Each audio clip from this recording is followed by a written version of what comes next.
And welcome everybody to the Twinbill podcast brought to you by NyynewsTV. I am your host, Alex Guyvich Prodich, alongside Luca. Appreciate you guys. Like, comment, and subscribe. Turn on post notifications so you know when a live stream pops through your jobs. Appreciate y'all coming back. That's usually something I do for my channel, but you know what? For Pete's channel, for the NYY News channel, I do it anyway. But the Yankees have been playing good lately. They are currently on, let's see, what was the series before the Guardians? It was a Tiger series. We lost the last game. Okay, so we are on a 4-game winning streak. The last 2 games, the offense has actually been really good. Obviously, the bullpen, there's some concerns, but the last few games, we're going to get into everything, positive, negative. We're going to probably be more positive this episode. And I know a lot of people would like to hear that because they always think we're negative. Meanwhile, we just state the facts. Luca, how are you doing? And obviously, we went to a very eventful Cleveland Guardians Yankee game this weekend. So it's exciting to see some good baseball again. You know, we're racking up some wins. We finally completed a sweep this past weekend with the Cleveland Indians. Pitching is obviously the Guardians, Luca. Who cares? Pitching's been spectacular. The bats were doing their job, although they've struggled a little. Like in the beginning part of the Cleveland series, they just did enough to win. But in the past 2 games, the offense has done more than enough to try to win the ball games. Yeah, absolutely. And the first thing we're going to touch upon, and we're only on once a week. This is not just to repeat things, but we're only on once a week. And plus, we went to the game. Right, we went to the game with the Miles Straw incident. We now have all the evidence that we need, the videos and everything that happened.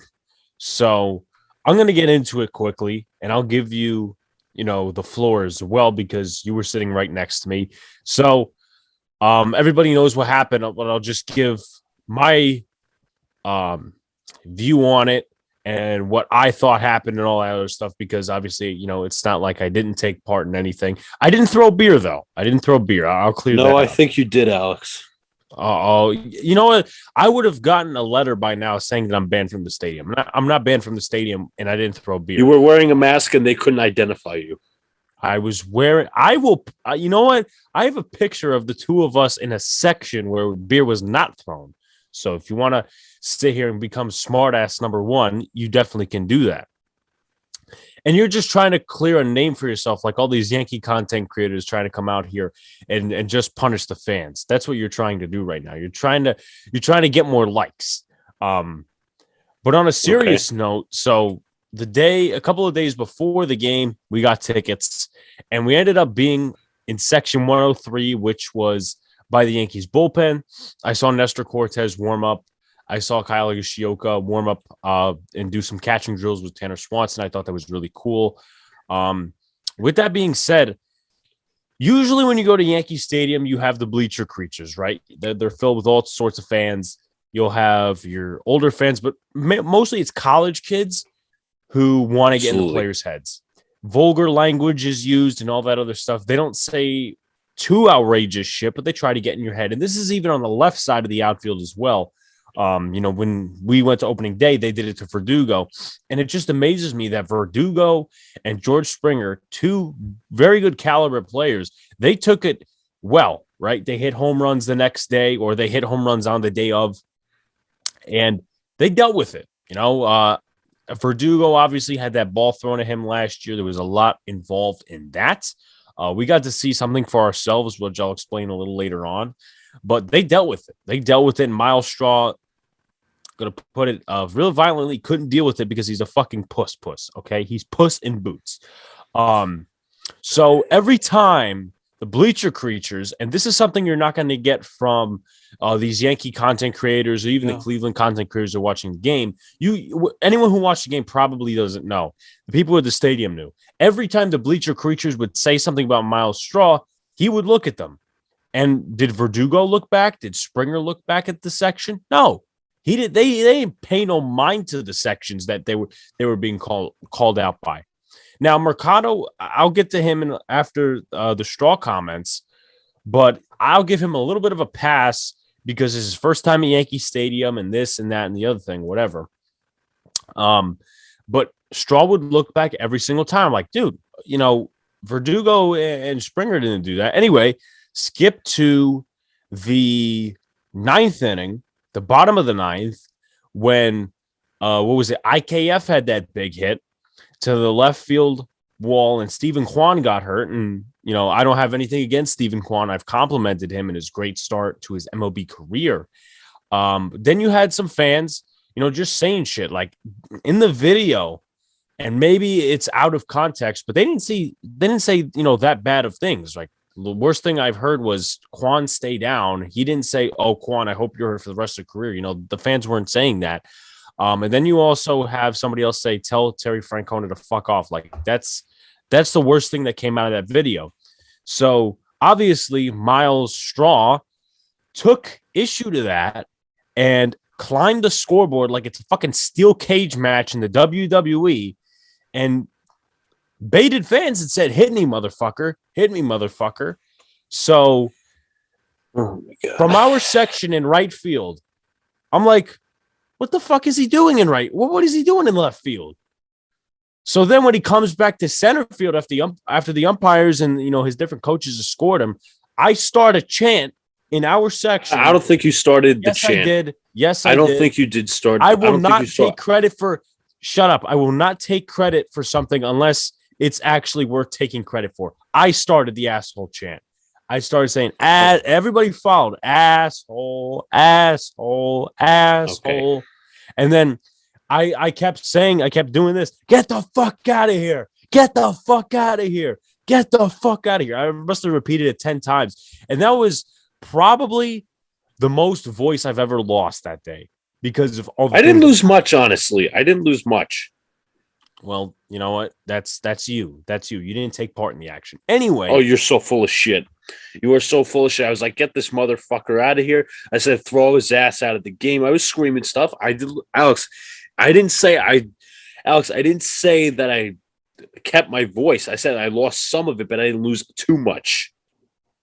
Well, I literally I literally felt my throat hurt towards the end of the game. But with that being said, you skip to the latter end and Gleyber Torres gets a hit.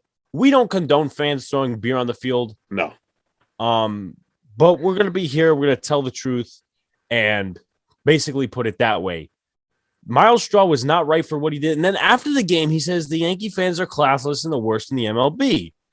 So he puts a target on his back. Now, he didn't do good the next day against Garrett Cole, and the Guardians didn't really do good as well. But I think he struck out a few times. He grounded out, whatever. And from what I heard, maybe this isn't true. I wasn't there on Sunday because obviously there was Easter. We were working. Apparently, they weren't allowed to chant any vulgar things. Are you serious? I think that's what I heard from a couple of Yankee fans. And if that's the truth, that's fucking bullshit by Yankee Stadium. That's bullshit. Obviously, I think those fans that threw the beer on the stadium, on the field, they should be banned. But there's no reason to sit here and just say, okay, you can't say vulgar things. You can't fucking police fans like that. You can't do that.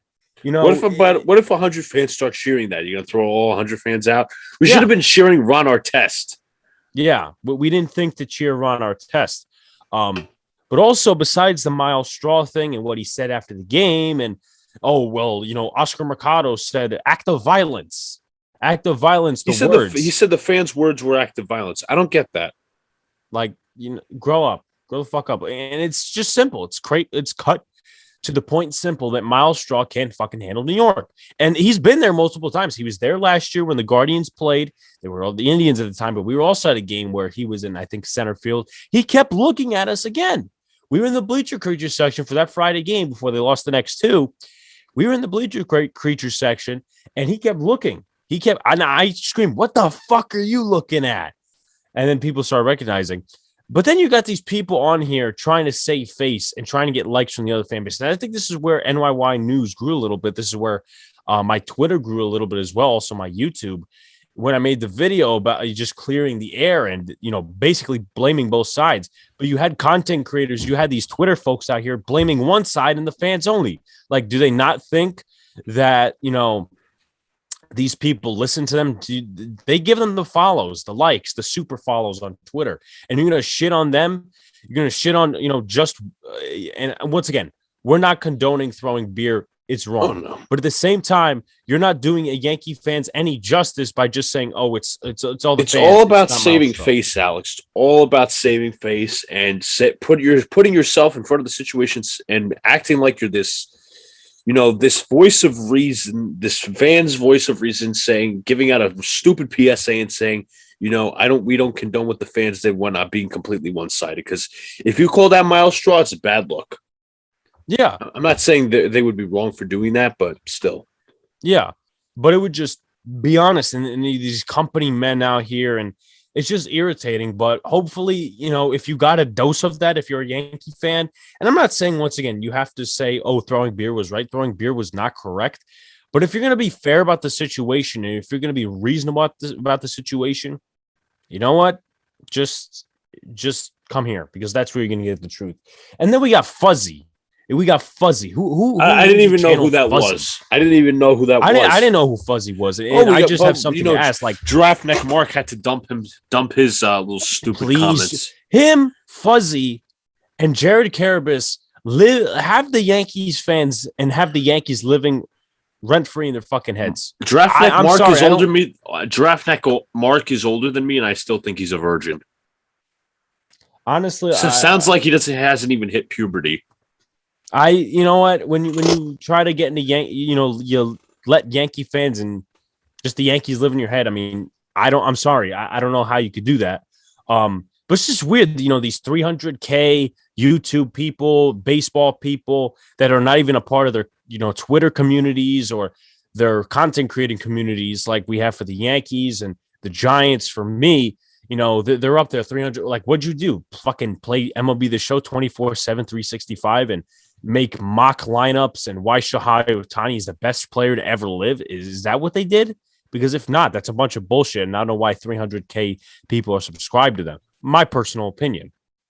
Your thoughts? Yeah, it's so, again, it's Alex, so easy for clicks, so easy for likes, so easy for attention when you just go at the fan base, because the Yankees fans are unbelievably so, whether you agree with their opinion, agree with or not, or just overall their actions. They're easy target. They're the easy target. And that's what these people did.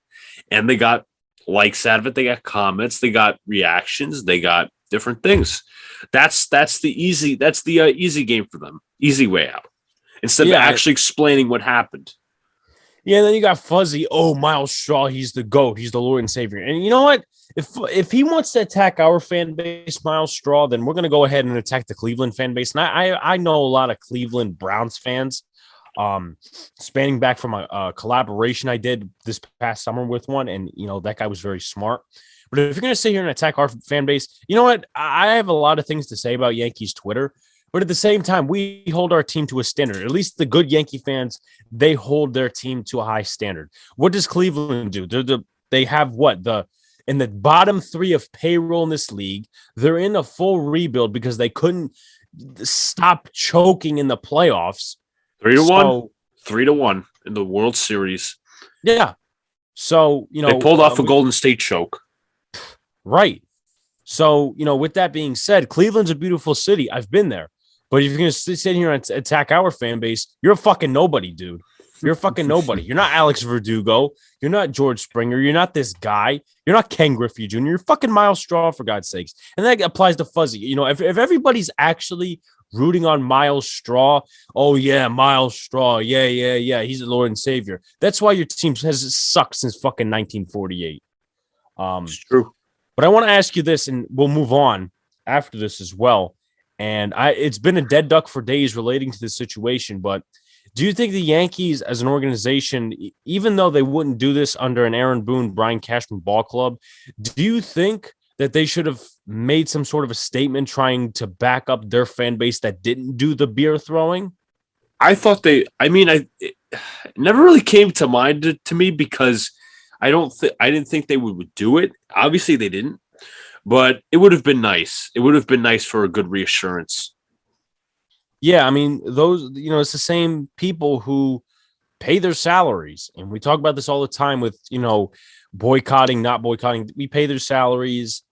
we buy the merch, we do all that stuff, and what do we get in return? We have fucking opposing players shitting on us. It's a bad PR look. That's why they don't want to do it. But I'm not gonna sit here and say throwing beer is right for the 900th time. But when the next time that the Guardians come to New York, I'm going into a game. Don't care. You know what? I'm not an a-hole. I'm not anything like that. But you know what? You want to call out our fan base? Guess what? You deserve to be absolutely. I can't say harassed because that's not necessarily a nice word to say and not to put in the situation. But fans should be cursing you out because you said that, and especially the ones that did not throw the beer because you called out the fan base as a whole. Yeah, and you know what? Christian from NYYST said this. Hopefully, Miles Straw gets traded back to the Astros in order in time for June 25th. that would be fun. Maybe it could be like a claim off waivers if the Indians have the balls to demote him, which they haven't. I don't know why the MLB never took action. Because the MLB would never set that precedent. I mean, that could happen in Philly. That could happen in Boston, maybe LA in certain spots. Right. But you know what? Well, I don't know anymore. I don't know. But let's talk about some more positives. Let's talk about the last game, which just ended recently. And let's talk about the offense. Talk about just sweeping the Guardians and a much needed sweep and the come from behind win in game 2, the game we were at. Let me ask you a question. Why isn't Jose Trevino the starting catcher yet? I mean, I saw this, and this is one stat. This is one start as well. Garrett Cole's last start, he didn't give up any runs. So you could technically say, without saying how many games, 0.00 ERA compared to a 6.49 with Kyle Yoshioka as the starting catcher.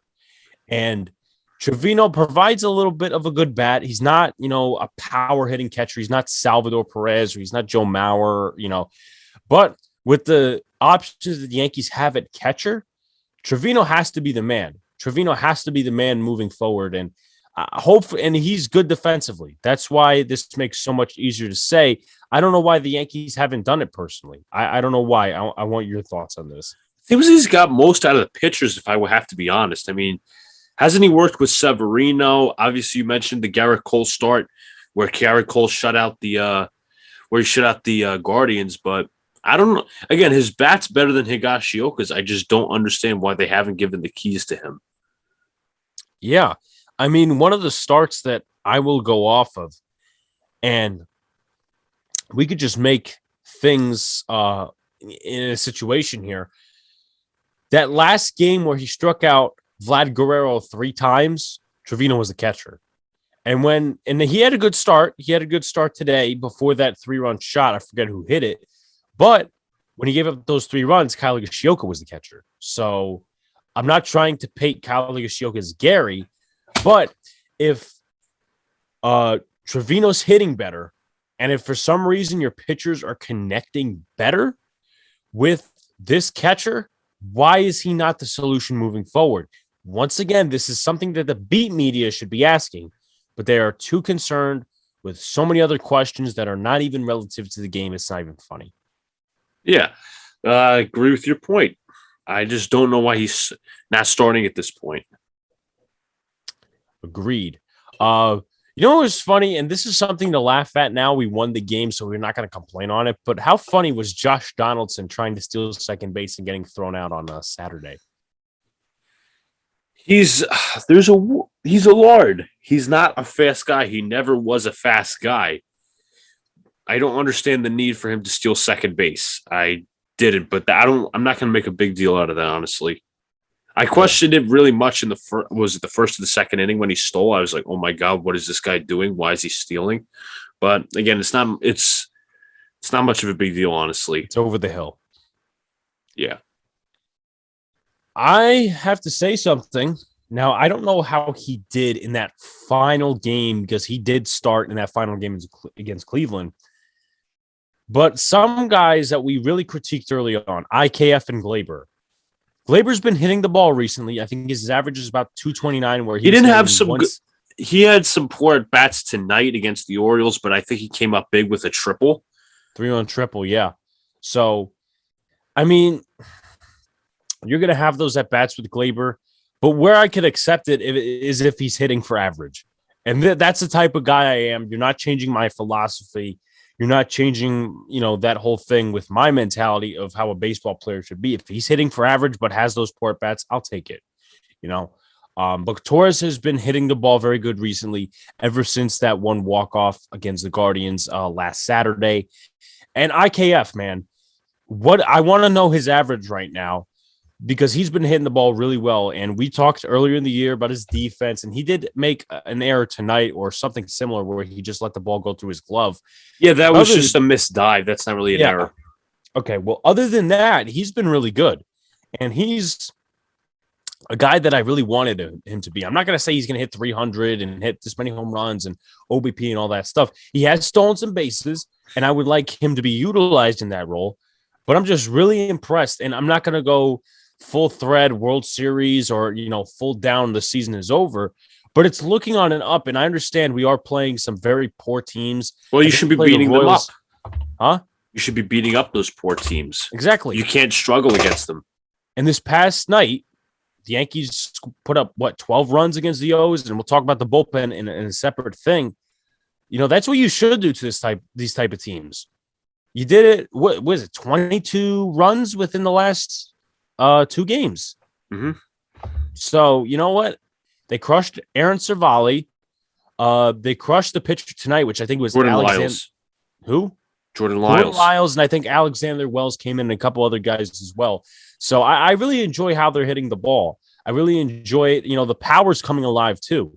We'll talk about Rizzo in a second, but overall, your thoughts on IKF? And once again, I wanted to like IKF coming to this team because I thought he had the potential to be a contact hitter. He's on a hot streak right now, and he started out really poorly, but he's on a hot streak right now, and I'm enjoying that hot streak. I know a lot of people are surprised to hear that, knowing how much we critiqued him in the first couple of weeks. But, man, I'm enjoying the IKF hot streak, and hopefully he could just get better and better and better.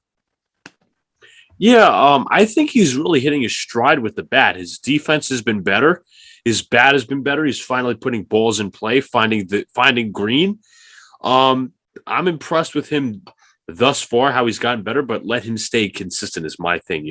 I'm not going to see one hot run and be like, oh my God, he's the next, Cal Ripken. He's just got to be better. He's got to stay consistent, do his thing, be himself.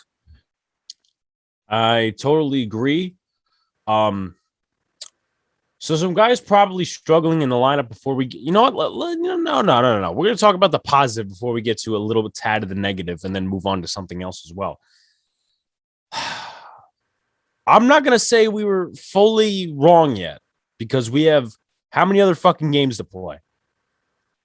Anthony Rizzo is trying to prove us wrong. 3 home runs tonight. And guess what, Jared Carabas? Go fuck yourself. Because guess what? I understand you guys love Bobby Dahlbeck over there, and maybe you wanted Rizzo and maybe wanted Schwarber or Freeman or whatever, and he's putting up all these analytics. Oh, it's only a home run in Yankee Stadium, or this, and this. You know what? Fuck you, dude. We got Anthony Rizzo. When the ball hits the sky like a big pizza pie, that's a Rizzo. Rizzo was one of my favorite players to come across the trade deadline last year, and he just shows he's fit for New York. And the way he started the season, he has 8 home runs, leading the league. So do we stretch it to a point to say the Yankees underpaid him and he accepted an underpaid contract? Are we there yet? Luca. That's an overreaction. That is a complete... I didn't say that. I'm just asking a fucking I know that question. just sounds like an overreaction. That's a typical casual thing to say. I'm not saying you said it, but that would be kind of an as I said, overreaction, but it's been unbelievable. He's been our best offensive player this year, if I have to be really honest.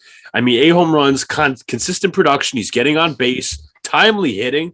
He's done everything he could to prove the fan base wrong. It's not like they didn't like him. It's like we've been saying that there were many other options, the Olsons, the Freemans, this guy, that guy, you could go on.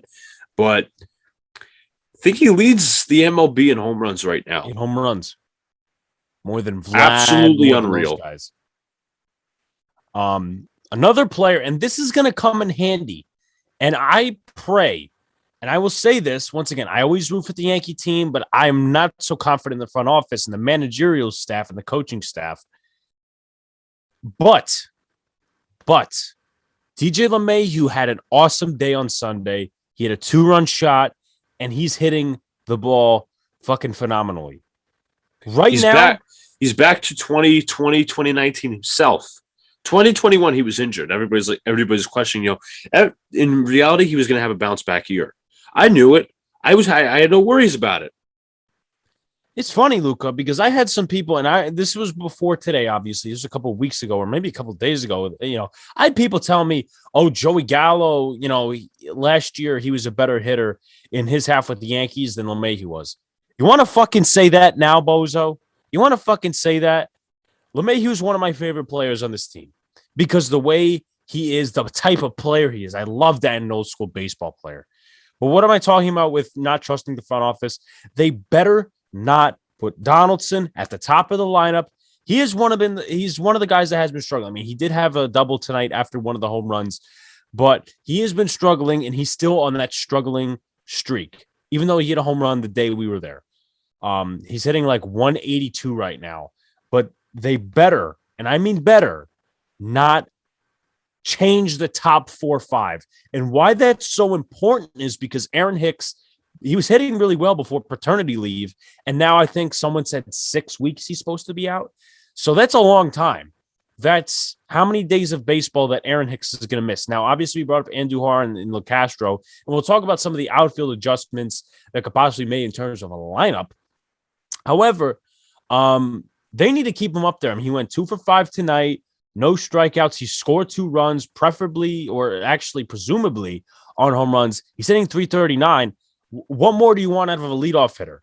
And this defies the analytical new age way of saying, oh, you need a Donaldson, you need a Gallo to lead off. No, fuck that, dude. If you have the right guy like DJ LeMahieu leading off, and you have at least your top 5-6 guys and maybe a little bit at the bottom of the order, you put a Trevino in there, that's a team that can hit. And this, with the way this team was constructed, you're really looking for a source of power. You're really looking for a source of balance, but power at the same time. Donaldson, Rizzo, Gallo, all those other guys, right? And it's really come alive. And for some reason, I'm feeling really good about this the last 2 days. But once again, when it comes to realism, they need to show consistency when they're blowing out these bad teams, because the Royals we face next, I think after that, we go to Toronto and we have all of our guys now, in Toronto, whether it's a 3 or a 4 game set, I'm expecting the Yankees to take a series, because if you don't take the series, what are you proving exactly? And I'm pretty sure we're in first place right now. The Blue Jays are slowly coming to the top. The cream always rises to the top. And obviously, really, coming into the season, I was super confident in this Blue Jays team, but they've had a mishmash start a little bit. I mean, obviously taking 2 out of 4 from the Yankees, and they had a very good series, not this one, but the last one against Boston. So, your thoughts on DJ LeMahieu and just anything I just brought up. Again, as I reiterated earlier, I wasn't really worried about him coming to the season. I said with a fully healthy DJ LeMahieu should be leading off. He's all about timely hitting and being that table setter that we know and love. So nothing surprising. It's awesome that he's hitting well. What a break. Anyway, let's sink our teeth into 2 guys real quickly. We'll go to the bullpen next, but I want to sink my teeth in a little bit in Josh Donaldson. Also Joey Gallo, and we'll talk about the yes stuff, because I think what Pete made a video on is actually pretty accurate. I saw it, even though he hit a home run today. This is recording Tuesday night, by the way. Even though he hit a home run, yes, he's still pulling that shit. And I don't like it. I know people who have similar disorders, but we're not going to get into that right now. I want to talk about Donaldson. And obviously, you're not going to worry about 100%, all 9 year players in your lineup, because the winning fixes a lot of things. And that's what the Yankees have been doing. They've been winning. They've been scoring runs.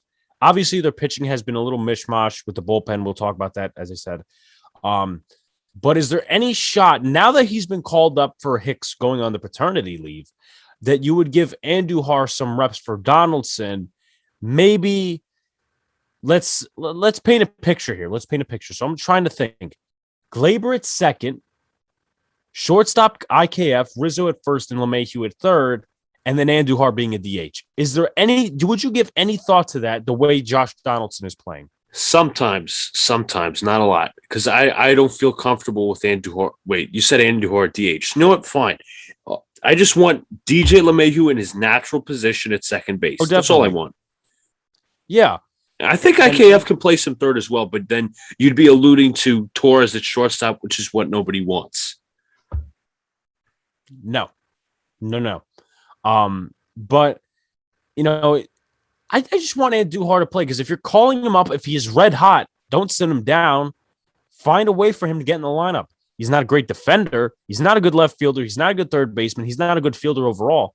But if you put him at DH and, you know, you have LeMahieu at third, give Donaldson a few days off. You know, I honestly wouldn't mind that. I know he's a great defender, or at least a solid defender at the hot corner at third.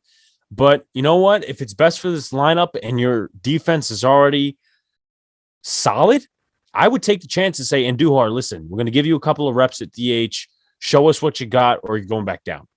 And I'm honestly surprised that they didn't go after another outfielder in AAA. I mean, they brought up Tim LeCastro, but I can't believe he hit a home run on Sunday. That was, I mean, everybody was hitting home runs. Hell, I was hitting home runs. But in your opinion, now with Hicks on the IL, do you think this outfield should be straight up Gallo, Judge, Stanton, or, you know, you transition? And now I know the ideal situation would be Gallo in center, Stanton in left, or Judge in right, or whatever. How would you phase it? How do you think the Yankees are going to phase it? And in your opinion, do you think, even though he hit a home run tonight, Gallows should take a couple of days off? You know, just give your thoughts.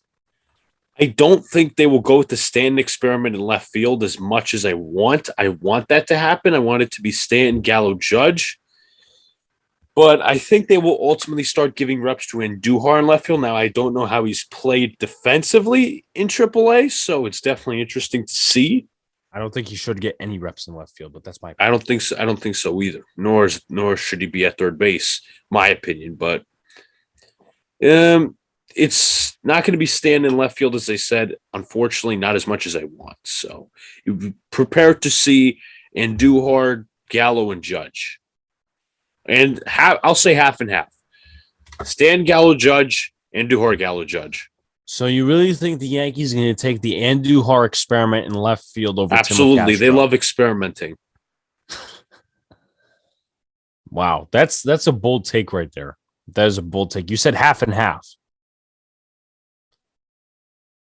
I'm going to disagree. I think LeCastro is going to get some time at the bottom of the lineup.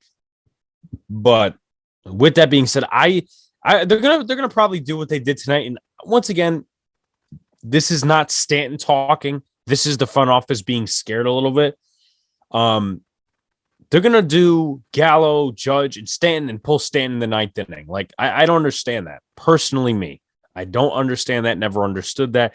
Playing the full game, don't play in the full game. You know, make him a DH or just get him out of the lineup. I mean, he plays better. He hits better when he's in the field because you're not sitting on a bench for a full half inning. We don't know how those half innings are going to go. It's better standing in the outfield and getting yourself ready for a half inning, and maybe that's a long or a short half inning rather than just sitting on the bench. We've been over this. It's a topic that's already been covered, but you know, it is what it is. The Yankees will continue to do what the Yankees will continue to do. And the things we don't like, but mostly it's up on a positive note for right now.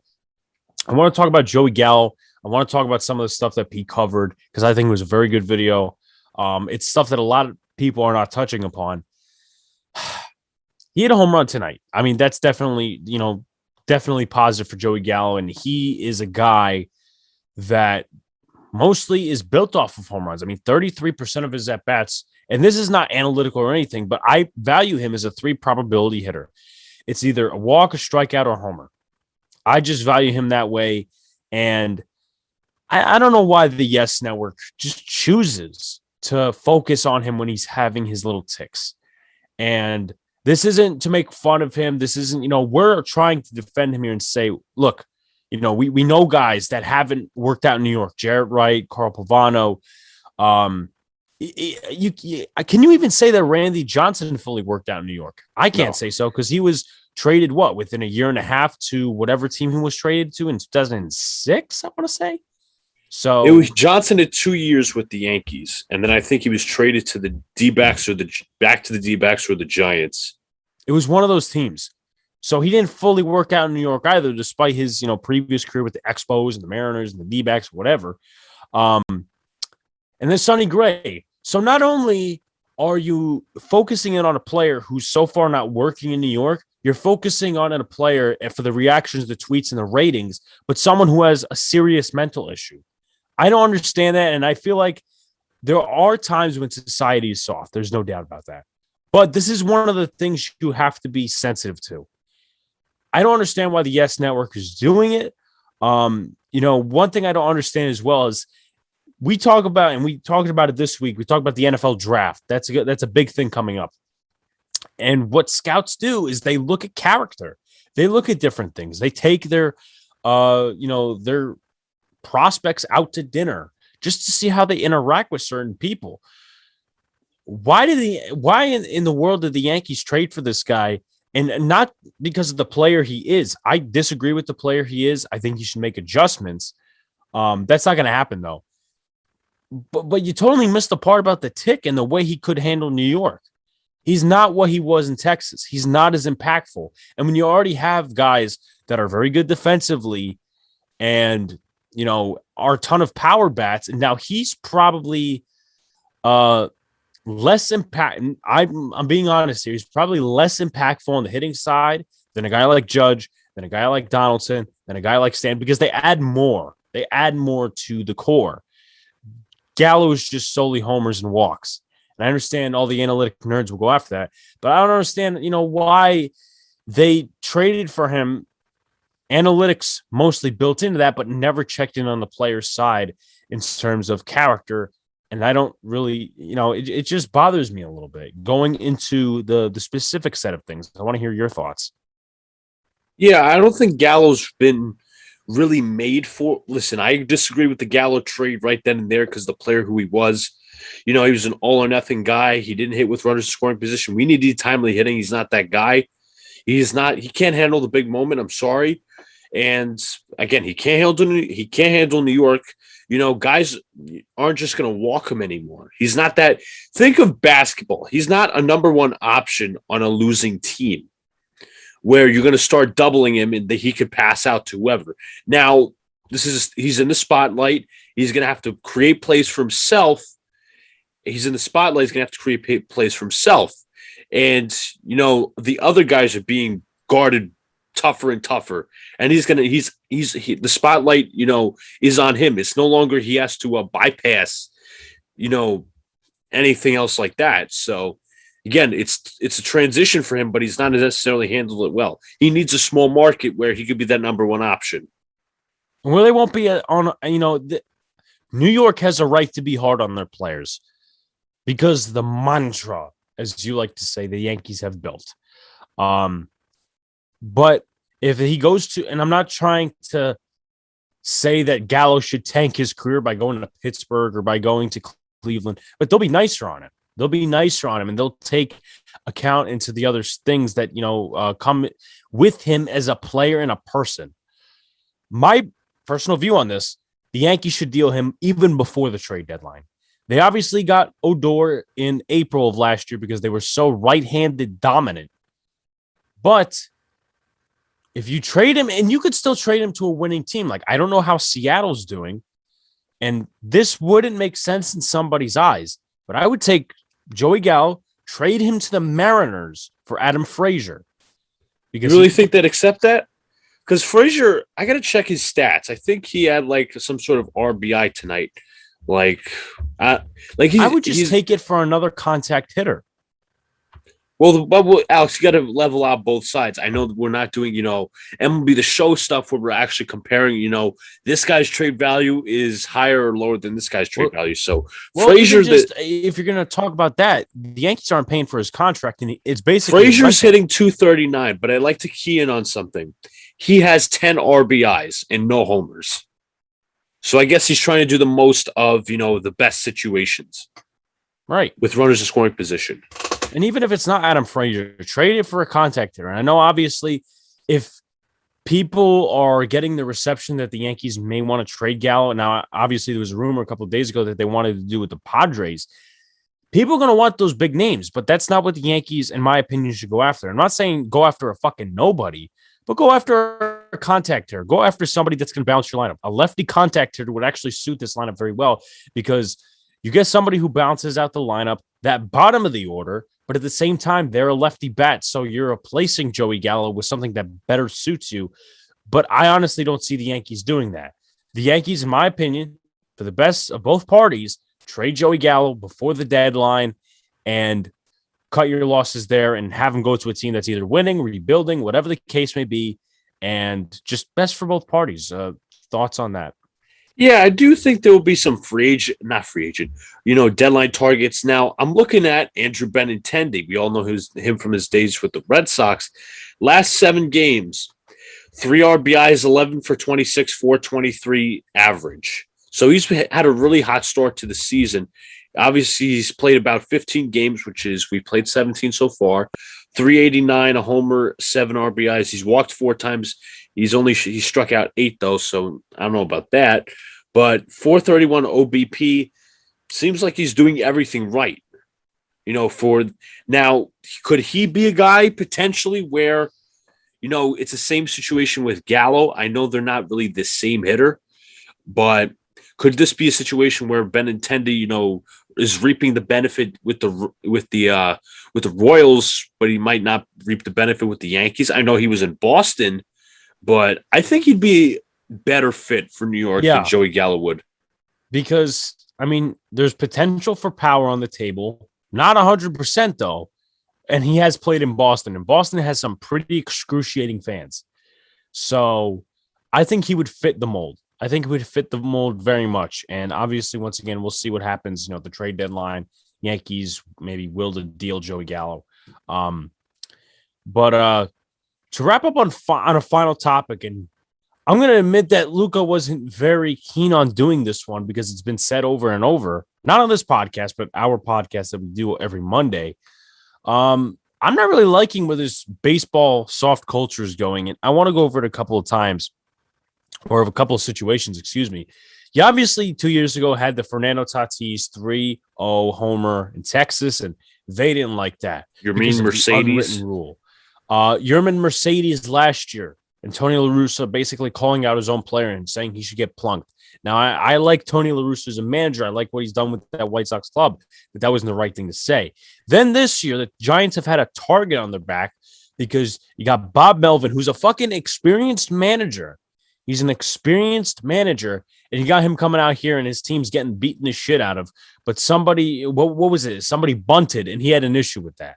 Now, apparently, Gabe Kapler didn't actually reprimand this player, but he told him he did a good job. If that's the case, and I don't like Gabe Kapler for some reason, something just turns me off about him being an only analytics guy because he didn't really succeed in Philly, but at the same time, maybe it was talent. But recently, he's gone to the player side, and I like what he said and a few days ago, because once again, we're only on once a week. A few days ago, Thairo Estrada, former Yankee, stole second and, rounded third on a Brandon Crawford single and was thrown out at the plate trying to score more runs. And it was a 7-1 ball game. And you got Alcides Escobar and Victor Robles coming over to the dugout and screaming at the Giants coaches and players. It's a 7-1 ball game, so you're not down that much. Alex, didn't you mention Bob Melvin? Why did you mention Bob Melvin?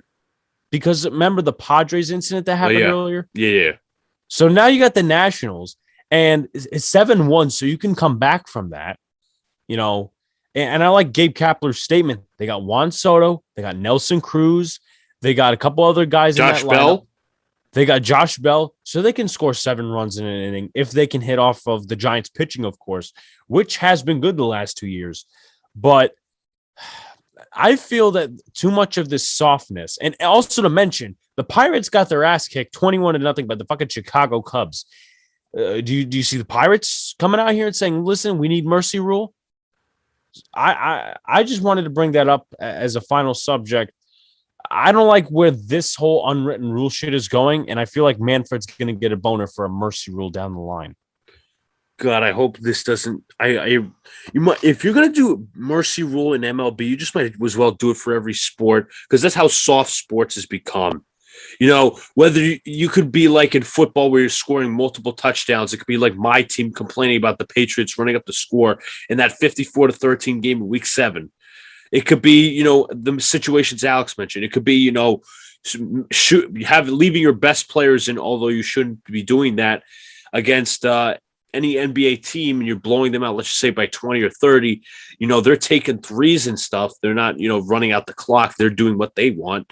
But it's just soft culture. I just don't understand it. Like, as our buddy would say, don't put yourself in the position. Use that as motivation for the next time they play him. It's, don't be losing. How about this? Get better. Don't be down that many runs. Take it to them. Use that as motivation to take it to them right there. Okay, they just they tried to score on us and we're pissed about it. It's 7-1. Let's go score some runs in the bottom of the 9th inning. Let's try to win this game.